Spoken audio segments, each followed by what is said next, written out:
All right, good afternoon. Welcome to week 4.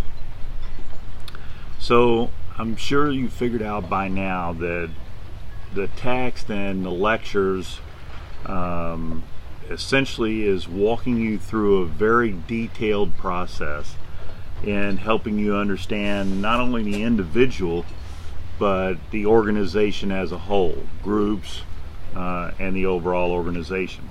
So last week we focused our efforts on attitudes, emotions, moods, and how they impacted people and their decision making, what they do, how they respond, those types of things.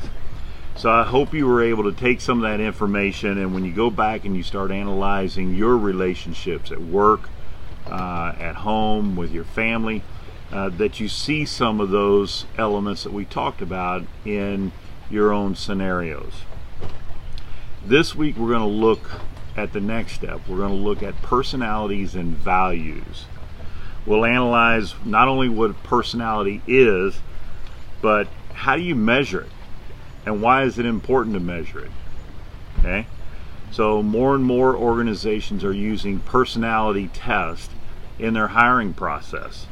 Not only to see if the employee is a good fit for the job, but to see if the employee is a good fit for the organization or maybe the individual work group that they're going to be assigned to. So we'll take a look at some of those things. However, there is a drawback to personality tests and using them in this context, and that's typically that personality tests are self-reporting. They're based on a person's own impression of themselves. So therefore, it's subject to the bias of not only the individual, but also the culture that they came up in. How do they self-evaluate in that culture? So we need to think about things like that.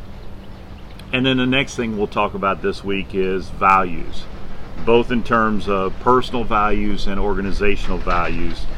And how, essentially values are how a person determines what's right or wrong, what's good, what's evil. And we'll look at those things. They're important, especially when you consider the intensity of those values.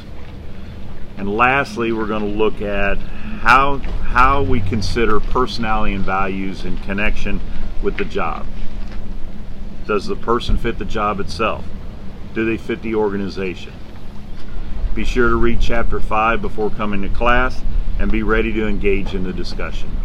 And I look forward to seeing you in class on Tuesday. Thanks.